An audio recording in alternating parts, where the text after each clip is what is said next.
Buenos días. Estamos aquí en la plantación del Dr. Abraham Mora, ubicada en la zona de Puerto Quito. Vamos a hablar sobre la polinización artificial o polinización manual en la guanábana. Este es un proceso bien importante, es un proceso fundamental para el inicio de la producción y queremos practicar sobre esto. Como primer paso, yo les he entregado un material donde se habla acerca de los diferentes estados de la flor. Es importante poderlos conocer para poder saber en qué momento nosotros podemos hacer la polinización manual o artificial. En este caso tenemos árboles que están entrando ya en la fase de producción y contamos también con flores, que es fundamental para iniciar la polinización. Primeramente vamos a ilustrar voy a pedir esta de acá. Los diferentes estados que podemos encontrar en la flor.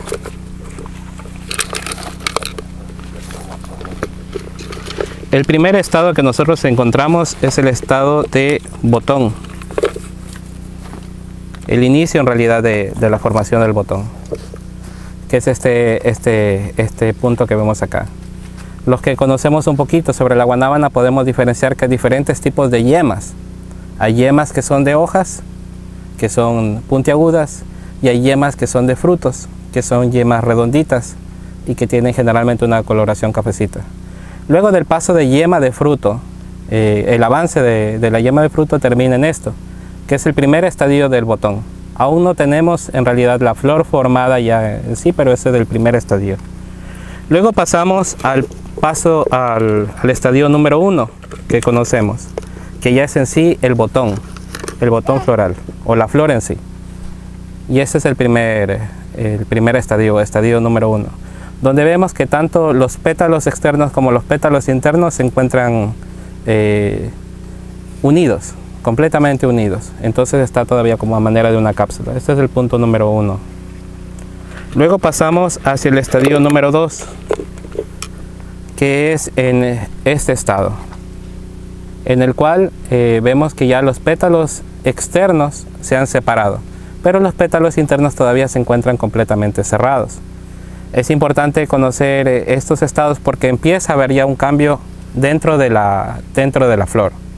¿Qué significa? Que empieza en este caso la flor, como nosotros observamos, y si podemos ir abriendo un poquito, empieza ya a haber ya una humedad en la parte interior que indica que hay fecundidad, o sea que la parte femenina está lista ya para empezar su proceso de fecundación. Entendemos también que la flor de guanábana no tiene polinizadores naturales conocidos y además tiene unos colores que no son atractivos para los insectos y tampoco tiene aroma, entonces por ende no es atractiva para que ningún insecto realice su polinización de manera natural. Entonces, al tener los dos sexos dentro de la misma flor, se convierte en una flor hermafrodita. ¿Cuándo son los casos en los que sucede la polinización de manera natural? Cuando los dos sexos se encuentran listos en el mismo tiempo. En la mayor parte de los casos esto no pasa. Como les he dicho, ya empieza aquí en realidad a ser fecunda la flor. Pero la parte del polen o la parte masculina, como vamos a observar aquí,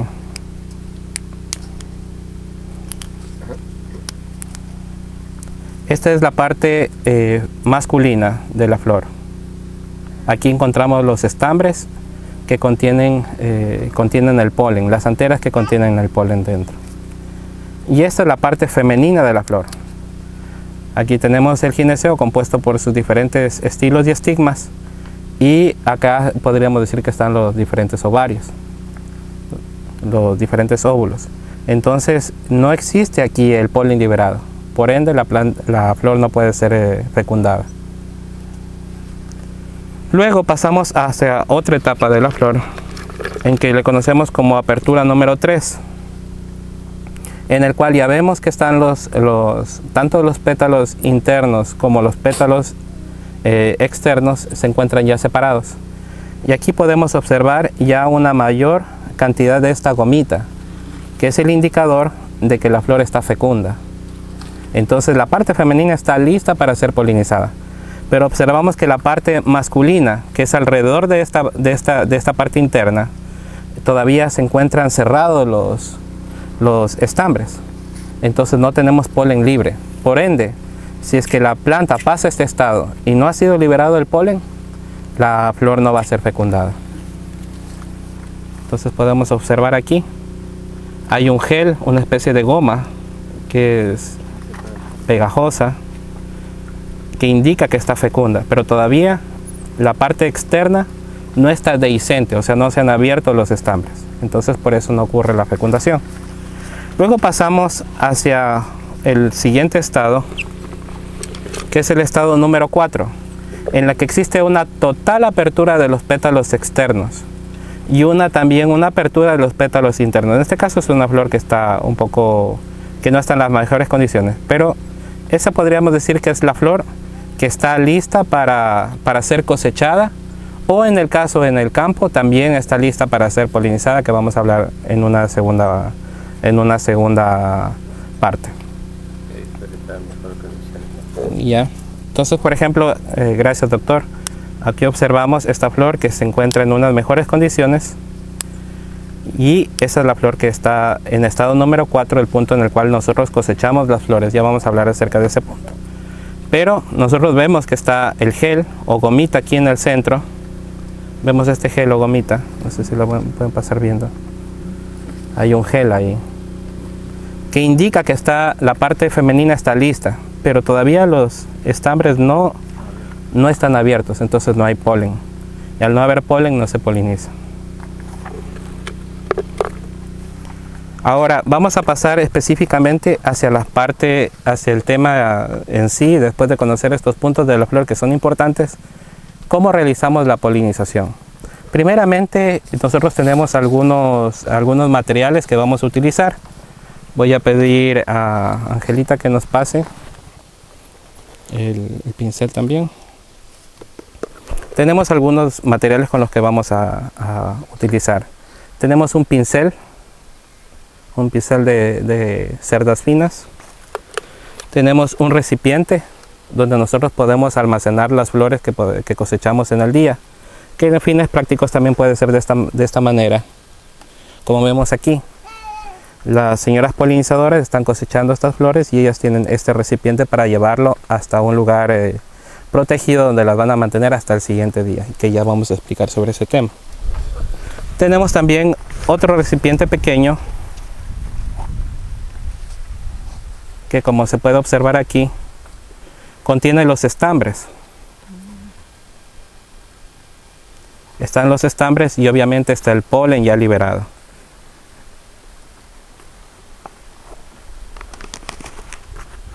Y también en el caso específico de esta finca, tenemos una cinta, que es una marca que se coloca a las flores que han sido polinizadas. ¿Por qué me refiero al caso específico de esta finca? Porque hay otras formas también de marcar. Se puede utilizar generalmente un marcador también y hacer una pequeña marca lo más cerca a la unión entre el pedúnculo de la flor y la rama. También existe otra forma de marcar que es bien común, que es romper uno de los pétalos. Perdón que yo tengo unas cosas aquí. Uno de los pétalos de esta manera, para dar una indicación a la siguiente persona que pasa que ya están polinizadas. Esta cinta, como lo decía el doctor Abraham Mora aquí, tiene una razón de ser. Él está marcando con diferentes colores dependiendo del mes en el cual han sido polinizadas. Esa es una referencia que sirve y que se aplica dependiendo de cada una de las ubicaciones de las fincas. En época es también una ayuda para la parte de cosecha, porque también puede tener un pronóstico sobre la cantidad de fruta que va a sacar y el tiempo en el cual va a sacar. Normalmente estamos hablando que los tiempos luego de enfunde, que es la primera formación de la frutita, hasta cosecha, en tiempo de invierno estamos hablando 2 meses y medio más o menos. Y en tiempo de verano o con menor precipitación, estamos hablando alrededor de un mes más, 3 meses y medio, 4 meses, en el llenado total de la fruta. Entonces es un un método técnico que está aplicando el doctor en esta plantación, que es un método muy válido. Entonces procedemos de la siguiente manera. Ya una vez que tenemos los materiales consistentes en el recipiente, en el pincel de cuerdas de cerdas finas, en el recipiente también para polinizar, y obviamente en las flores en estado 4 que les había mencionado, que se cosechan el día anterior, en la tarde anterior a la polinización, nosotros al siguiente día vamos a obtener ya el polen. Ese polen lo recogemos en un recipiente como este y nos trasladamos temprano al campo. ¿Por qué es temprano? Porque por medio de investigaciones, especialmente en países de América Latina, se ha determinado que la eficiencia de la polinización va disminuyendo según va pasando las horas del día.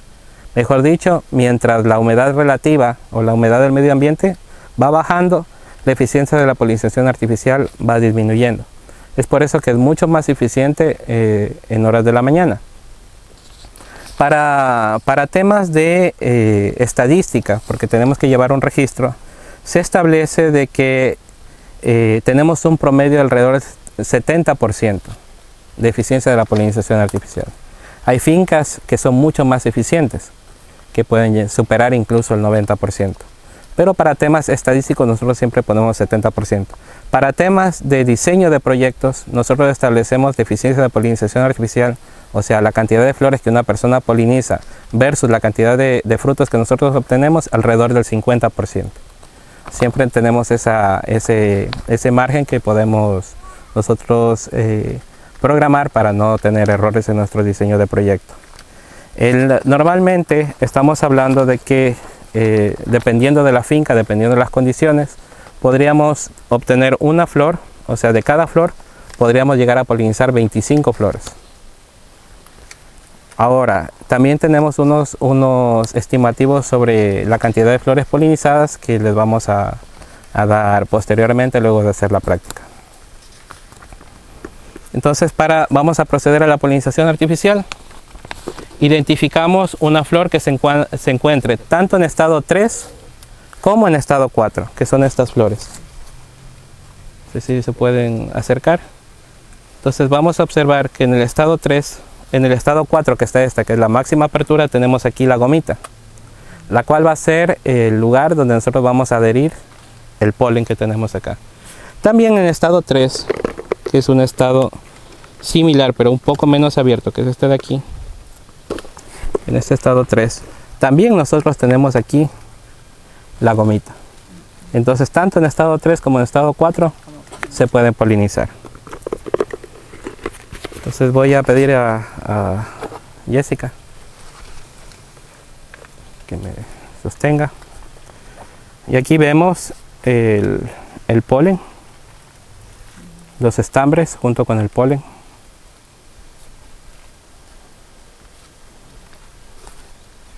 Entonces vemos los estambres de la guanábana junto con el polen. Y luego con el pincel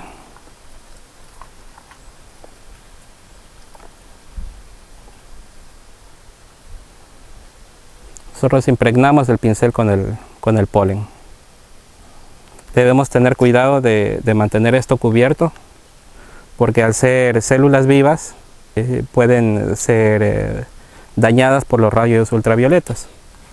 Recomendamos también, perdón que me mueva un poquito, poder hacer esto, de cubrir el frasco en el caso de que se hace con frascos de cristal, o tener también recipientes opacos, se puede decir, o de colores negros, para proteger de la luz. Luego procedemos, vamos a la flor, tomamos la flor y colocamos el polen.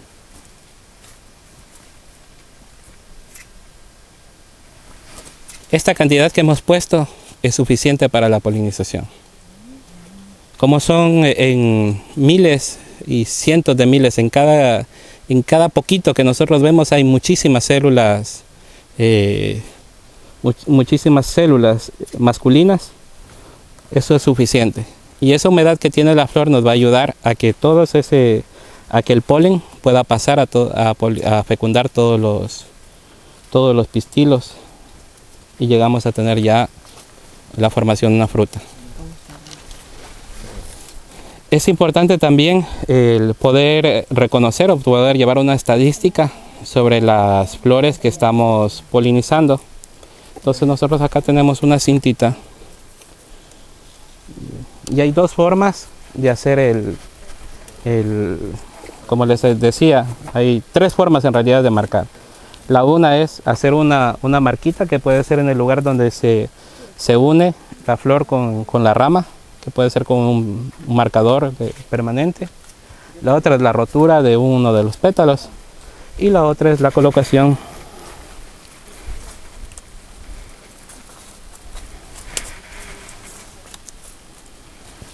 de una cinta. De esa manera sabemos que ya la flor ha sido polinizada. Eso... Una pregunta aquí los señores, si ya no tiene la babita, la flor. Ya, normalmente la flor, si ya no tiene la babita, es mucho más difícil que sea polinizada, porque la babita es el vehículo por el cual la flor llega a hacer que esas células se pongan en contacto con la parte femenina. Ya no se puede, pues porque se ha pasado. Es posiblemente se ha pasado, pero también tenemos que acordarnos que la guanábana también tiene variaciones genéticas y a veces hay flores que son menos fecundas unas que otras. Por eso manejamos esos porcentajes de error dentro de la polinización artificial. ¿Vamos a polinizar con la cámara o le va a...? Sí. Vamos a hacer otra... Perdón, que te van a... Sí, vamos a hacer un ligero movimiento. Señora Marta, que repite. Una de las participantes, la señora Marta Zuquilanda, propietaria de una plantación, va a hacer un poquito para atrás para que le vean. Este sombrero que no le deja ver en la cámara. Sí. Tengo el sombrero. Tengo aquí el sombrero. ¿Está bien? Sí, perfecto.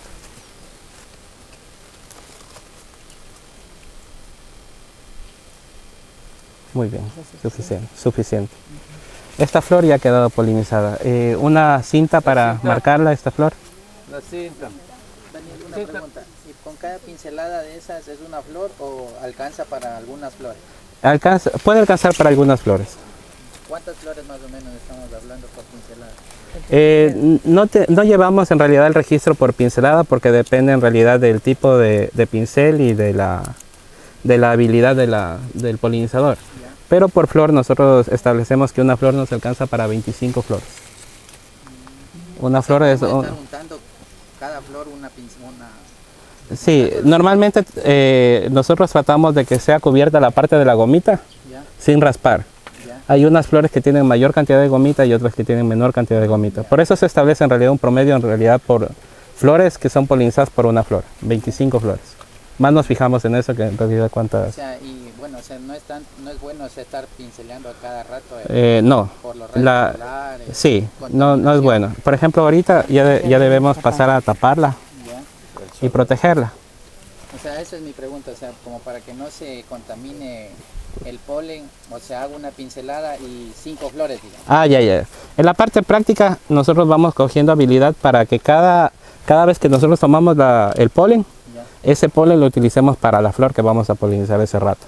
¿Ya? Entonces, prácticamente nos quede, pongamos decir, un 30% del resto de polen ahí, que no lo podemos eliminar, tal vez lo podemos sacar un poquito. Pero nos va a servir para no ir desperdiciando polen, o sea, tampoco no es coger todo el polen y tratar de ponerle todo a una sola flor, porque obviamente va bajando la eficiencia de la polinización si el polen está expuesto a los rayos del sol. Sí. La recuperación del polen de la misma flor al día siguiente. Ya, hay una sobre el otro método. No, o sea que estos pétalos se caen y mañana ya podemos recuperar. Ya, hay otro método, sí, ese es el otro método.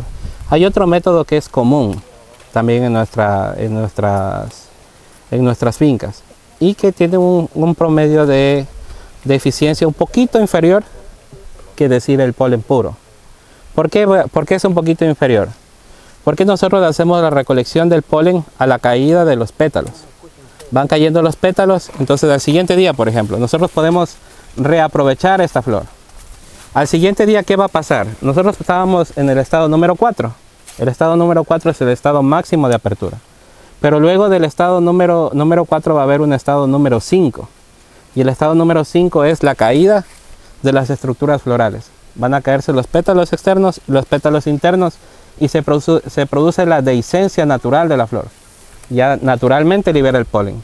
En estos casos es que nosotros encontramos ya las frutas naturales en los árboles, donde coincidieron ambos y la flora alcanzó, se puede decir, a recoger el polen que cayó y se fecundó. Entonces eso también nosotros aprovechamos, lo que se refiere al doctor. A la caída de los pétalos, nosotros vamos a tener también estambres dehiscentes. Entonces una práctica bien común es venir con un frasquito y recoger esos estambres y poderlos reutilizar en otra flor. Baja un poco a niveles de investigación, se ha dicho que puede bajar un 20% de la eficiencia. ¿Por qué? Porque pasa un poco más de tiempo expuesta. O sea, como que ya va envejeciendo. Claro, es por lo que está expuesta a los cambios ambientales. También esta labor no se puede hacer, por ejemplo, cuando hay lluvias, porque se nos humedece el polen. Baja un poco la eficiencia, pero es una labor que nosotros hacemos en la práctica porque nos permite recolectar una mayor cantidad de polen y aprovechar mejor el tema de la polinización. Entonces se recompensa con un poquito la eficiencia con la cantidad de polen que nosotros podemos recibir. Sí, ¿alguna pregunta sobre este tema? O sea, que la polinización se debe hacer bien por la mañana o ya a la tarde que ha caído el sol. A ver, la polinización es recomendable hacerla siempre por la mañana, bien por la mañana. La recolección de las flores es recomendable hacerla ya por la tarde, para el tema de que no haya estos cambios bruscos de temperatura. En realidad nosotros lo que vamos a hacer es llevar esa flor y permitir que ella de manera natural transcurra durante la noche su proceso hasta el siguiente día. Entonces sí podemos hacerlo así. Y la mañana sí, ha habido varias investigaciones a nivel de universidades en las cuales se ha notado una diferencia de eficiencia según va avanzando el día. Entonces mientras más temprano, más eficiente es la polinización. La flor está más receptiva, se puede decir. Más o menos hasta qué hora de la mañana. Normalmente nosotros hacemos la polinización hasta las 9:30, 10 de la mañana y se continúa hacia otra actividad. ¿Cómo conservo la flor ya una vez cosechada para poder sacar el polen para el otro día? Ya, por eso teníamos un recipiente pequeño, hacemos la cosecha y llevamos hacia la casa, no necesitamos ponerlas bajo refrigeración, solamente al fresco, sí. Lo que es importante es poder poner un recipiente que, por ejemplo, en el caso de nosotros utilizamos muchas veces un papel en el fondo del recipiente que nos facilite recolectar los estambres. Sí, porque en realidad el polen siempre sale junto con los estambres. Entonces, para que no se nos riegue y nos vaya a quedar en el recipiente estambres viejos, nosotros lo que hacemos es poner un papelito y de esa manera recolectarlo. Ingeniero, usted nos daba a entender que por ningún motivo, mediante forma natural, o sea, insectos o otra clase de animalitos así, puede ser polinizada la flor. A ver, de forma natural, la planta va teniendo... Hay un tema en relación en realidad a los porcentajes. Nosotros estamos hablando de que en condiciones naturales el 10% de las flores llegan de manera natural a coincidir tanto la parte masculina como la parte femenina y producirse una fecundación. Si nosotros tenemos un árbol que al inicio tiene, pongamos, 10 flores, estamos hablando que alrededor de una flor puede llegar a convertirse en fruta, un 10%, pero quizás no se convirtió en este árbol, tal vez se convirtió en otro. Pero entonces, no por ayuda de insectos. No por ayuda de insectos conocidos. ¿Por qué le digo conocidos? Porque ya nos vamos adentrando hacia otros temas. En la parte sobre la vida de los insectos existen diferentes atractivos para que un insecto ingrese a una flor. Uno puede ser los colores. Puede ser un color llamativo que le invitan al insecto a entrar. Otro puede ser el aroma, un aroma atrayente. Y otro también puede ser la presencia de néctar dentro de la flor. Ninguna de esas condiciones nosotros tenemos dentro de una flor de guanábana. tenemos la presencia de ciertos coleópteros de la familia de los escarabajos que ingresan dentro de las flores, pero se ha comprobado de que sí pueden llegar a polinizar, pero en relación a los beneficios y los daños que causan son mayores los daños, porque él entra a cumplir su ciclo de reproducción y termina dañando varias estructuras y salen frutos deformes. Eso estamos en proceso en el tema de investigación todavía para mejorar la eficiencia de la polinización, pero en un árbol ya adulto, donde nosotros tenemos 500 flores posiblemente en una buena época de floración. Si nosotros vamos hacia el 10% de eficiencia en la polinización artificial, en la polinización natural estaríamos hablando de 50 frutos por árbol año, lo que sobrepasa los objetivos que nosotros queremos como proyecto, de llegar a tener 30 toneladas por hectárea. ¿Usted cree que incide el tamaño o el peso de la fruta o la presentación en si es una polinización natural, como usted dice, o es mejor la artificial? Es una pregunta bien interesante porque sí incide. O sea, una fruta de polinización artificial llega a ser más grande e incluso en el tema ya de presentación y también en la cantidad de azúcar que contiene, se ha demostrado de que puede ser mucho más dulce, mucho más agradable. La formación obviamente siempre es mejor porque se llega a un alcance mayor en el número de estigmas que llegan a ser polinizados. La mala polinización, alguien hizo mal una polinización asistida, no tiene ninguna relación con las frutas deformes. En realidad la polinización asistida es alcanzar el polen. Como les decía, cada granito puede contener miles de células. Entonces, si tiene la gomita en el estado adecuado y nosotros llegamos a poner una pequeña cantidad, es suficiente para que se disemine. No es necesario estar moviendo alrededor. No es necesario y no es recomendable estarle raspando. O sea, sí ponerle encima de la gomita es suficiente. Sí, es suficiente. Hay temas, por ejemplo, sí existen polinizaciones incompletas, que es lo que menciona el doctor. Muchas veces hay flores que los estambres no alcanzan la madurez adecuada y solamente cae un poquito por un costado y la fruta llega a crecer por un lado y a curvarse, porque no hizo un buen llenado. Pero se puede decir que en la mayoría de los casos esto puede ser provocado también por un daño en las primeras fases de la formación del fruto. Un insecto que vino y dañó, también un problema de nutrición, también puede ser factores que... La falta de babita sí, puede ser un problema genético, como les decía, no todas las flores son igualmente de fecundas, y también puede ser un problema nutricional. De repente la flor está en el estado, pero nutricionalmente no tiene toda la capacidad como para llenar y no produce esta fecundidad. Entonces la falta de babita hace que no hay la babita es una de las formas para movilizar rápidamente las células masculinas dentro de la parte femenina. Entonces la falta de babita sí puede incidir también en la fecundidad. Por eso manejamos estos márgenes, como les decía a un inicio, de que debemos considerar alrededor del 70% de eficiencia, o sea, el 70% sí nos van a cuajar. Y un 30% les dejamos ahí, podemos dejar ese margen de error. En la práctica, este margen se reduce en las plantaciones comerciales alrededor de un 85-90% de eficiencia y un 15%, 5% que no nos cuaja.